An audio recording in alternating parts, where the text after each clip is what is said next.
Lesson of the Logos and Letters.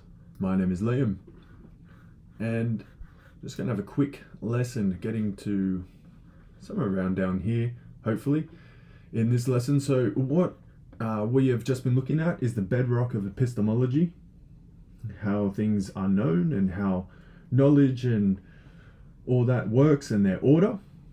We're going to continue on with that same science, that same area of science, epistemology.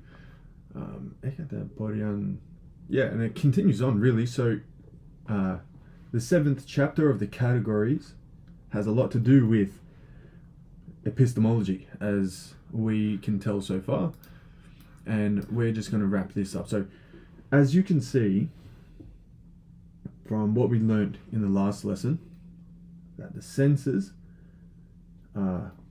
which we call our perception, require something perceivable to work. We all knew that. Maybe it's the first time we've heard it articulated, or maybe we've hardly articulated that ourselves, but the perceptible exists, and then our perception exists. From an evolutionary standpoint, if you're one who subscribes to the theory of evolution, that would make sense to you, because the sense organs of animals sort of evolve, as the theory goes, that to adapt to a particular need they have to identify something that is perceptible. Okay, so the human eye, for example, they say has become so complex and so advanced and so marvelous in so many ways because the camouflage of venomous, poisonous animals is so intricate and so effective that our eyes needed to rise to the challenge, and so they did, which led to larger brains and so on and so forth. But if we come back to logic, that is the same, that's pointing in the same direction, that there are perceivable objects and the perception goes for it. There are knowable objects and the knowledge goes for it. And since we know through perception, there is a relationship there, is there not? Like, if you took away all the senses of a human being, that's horrific. That is a horrific hypothesis. Bear with me though, they wouldn't be able to know anything, especially if they were denied it from birth. But because this, can't tell if it's a boy or girl, but this baby here, I don't want to call it, that might offend people, but I'm just going to say he because I don't know the gender. So he can see, he can smell and hear and feel, and probably has some memory going on too, you would expect. And therefore, the baby can learn.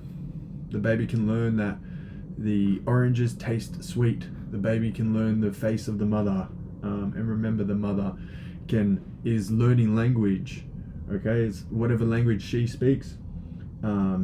Peut-être français, she might be French. I don't know. I wouldn't be able to tell where this lady would be from. But I'm going to say French or Greek, maybe. So this baby's learning that language through the senses. All right. Unlike the angels that have instantaneous transmission, they don't use senses. They don't even have a body.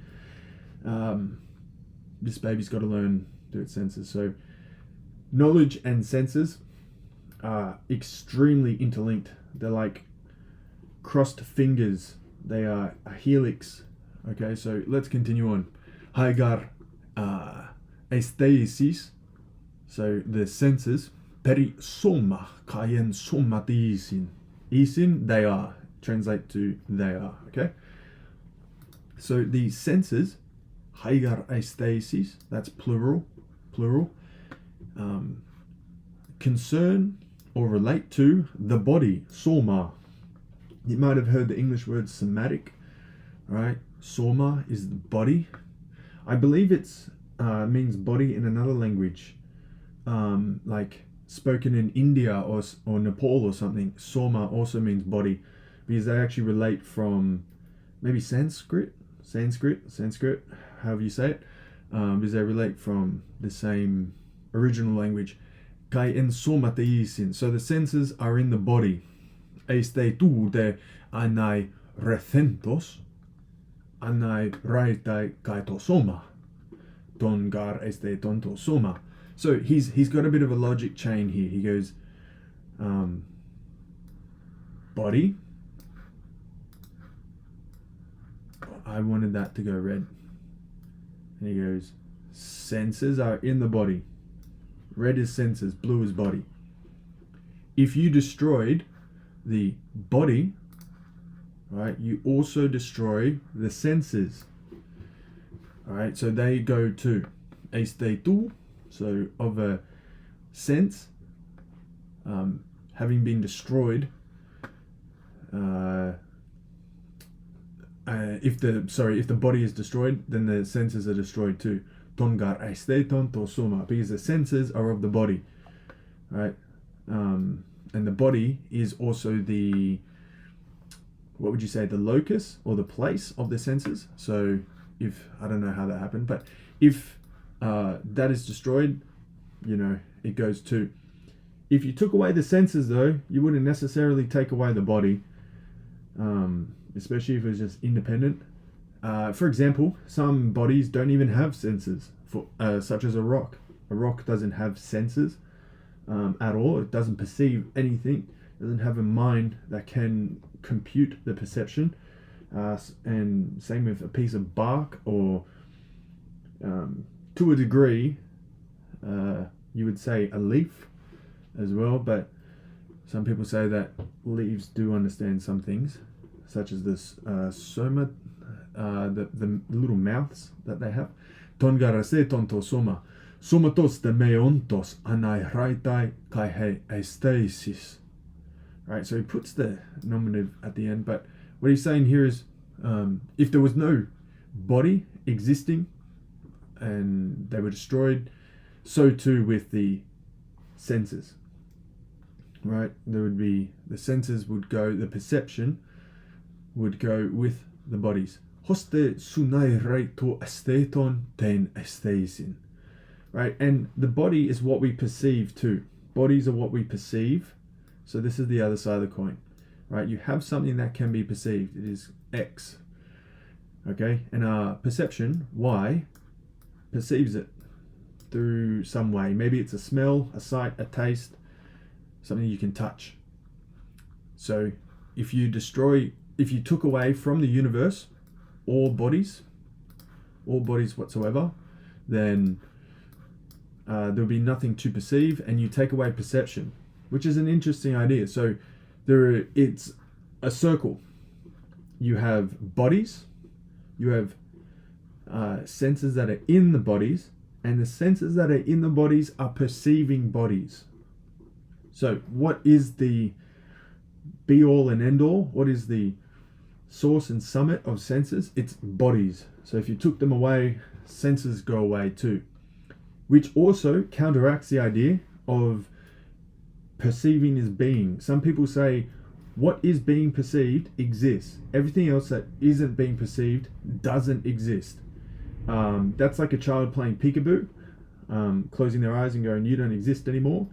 Or if you own a dog, if a dog hides its head, it thinks you can't see it either.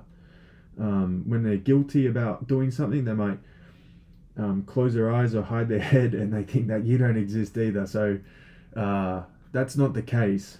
Okay, like little baby Moses. No one perceives Moses, but he still exists in that tebach, in the basket. So same thing here. Okay, hoste sunaire. So it is destroyed with to esteton, the perceivable, the senses. All right. Heidege estasis. Right. So estasis is senses. To esteton u sunaire. All right. So, as with if we think about epistemo, if we think about the knowable objects, you've got a knowable object. Okay, and you have knowledge. If you took away all knowledge, the knowable object would still exist. If you took away all knowable objects, the knowledge would go too. So if you had a perceivable object and you had perception, if you took away all perception, the perceivable object would still exist. If you took away all perceivable objects, the perception would go too, right? All perceivable objects come from a body though, so it's a little bit more complicated than that. But let's continue on. So Stoiugar anai rethentos aesthesis men anai reitai.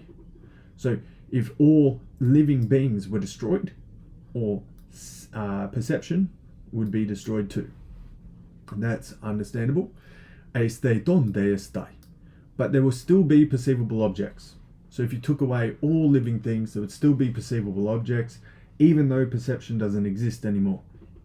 Hoyon soma, thermon, gluku, pikron, kaita alla panta hosa estina esteta. So he's giving you some examples here. So body, soma, or bodies, heat, and he's giving sweetness, and pikron, like bitter, even sour, and kaita alla panta, and so all other things that can be perceived like that. All right. Estin esteta. All right.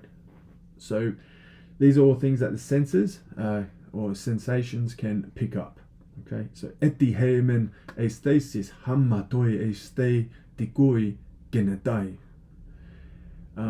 So estasis, senses, at the same time as the sensation come about. So what that means is, if we go to a picture here, that last sentence, what does it mean? We need someone like, okay, yeah, we have Pandora. Right, she's opening her box, Pandora's box. Imagine there's a smell there, right? The sensation, her sense is smell.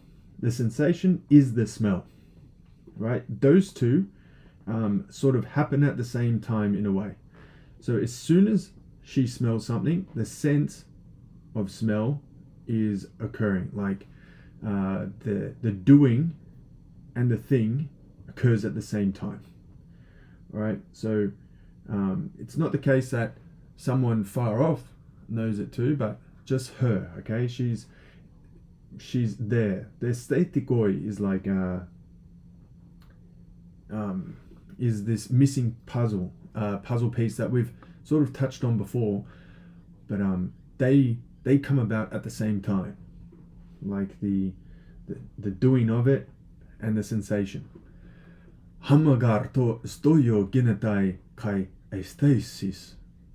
Right, so if it happens in one case, like Pandora and Pandora's box, happens with all the animals at the same time. To dege aestheton esti kai pro tu stoyon aesthesin ainai. So if I'm going to wrap up this lesson, it's going to be on this part here. Let's make this super clear before we leave. It's a beautiful, beautiful point that he's got.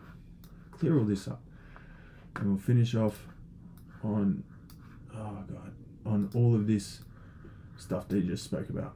Okay, what do we need to know before we get to the end of this? From here down to here. Let's finish here. And he gives some examples, but that's okay.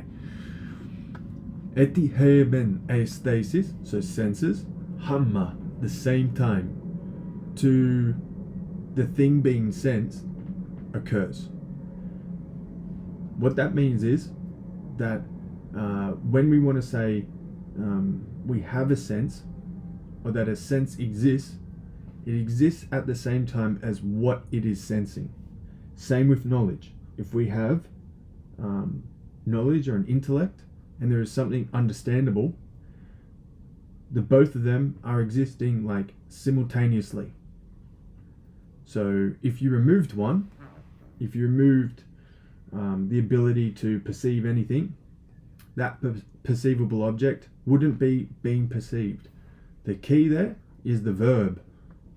the verb, the actual perceiving, the actual knowing.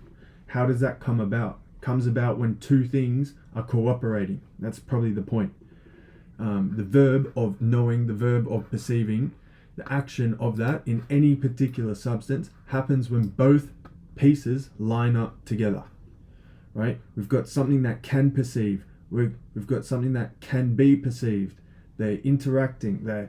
It's occurring. Thus, the action happens. And the action only happens because that is being satisfied. She's also knowing, all right? That's why in Latin we can say gustare, like to taste, is also means to know. To taste, to experience, to know are all one verb. And I think that's the same case for many different languages. Epitopleiston in most cases, that to taste is to experience. To perceive is to know, in a way. And to know is to perceive. So Pandora is not just knowing what's inside the box, she's also perceiving it as well through her senses. And the action only occurs because both things have been satisfied. It's not the fact that she just has perception or has an understanding mind. There has to be something to understand. What that means, right? I'm not just hair splitting here. What that means is we don't create reality. We just understand what is already there. Proupar arkonton ton pragmaton. Right? Those former matters and former affairs which were already existing, which we looked at somewhere up here. We don't create reality by perceiving it or just by having an intellectual mind. It's not all illusion. I know that's in vogue right now, that people are suggesting that all of life is an illusion. It's all a dream and all a fantasy. The logic here suggests otherwise if you read between the lines. There are things that can be known, there are things that can know, and when they interact, reality is unfolds, reality is experienced, it's tasted, it's sensed. Okay, so it goes both ways. It takes two to tango, right? Other people are saying people are just creating all of reality and it's all relative and all life is an illusion. Okay, that's a dangerous philosophy to have. It's a wrong philosophy to have. And that can quickly lead to nihilism, skepticism, and eventually depression and suicide. So people of that sort of philosophy need to be more careful and more grounded and have good reason for saying so.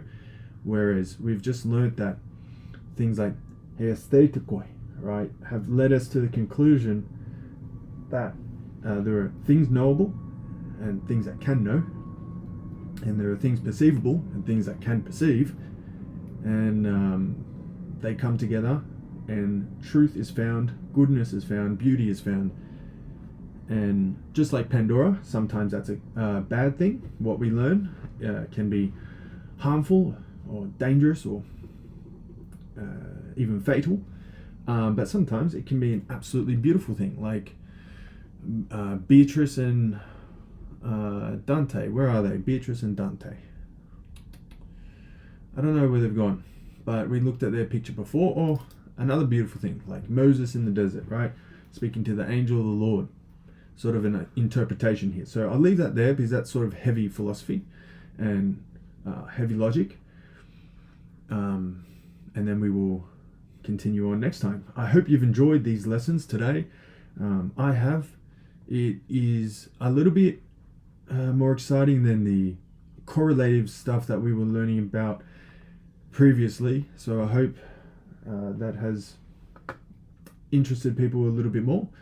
I hope your Greek is going well if you're trying to learn Greek as well. I hope your personal studies are going well if you're using this to support other studies. I know that theology students would or do benefit from this study a lot, so I hope you're doing well with that. And if you're just a philosophy student and you just want to learn logic because you can't really do philosophy with bad logic, then I hope all that's going well for you as well. And as always, si semper fortis in opere tuo. My name is Liam, and I'll see you next time.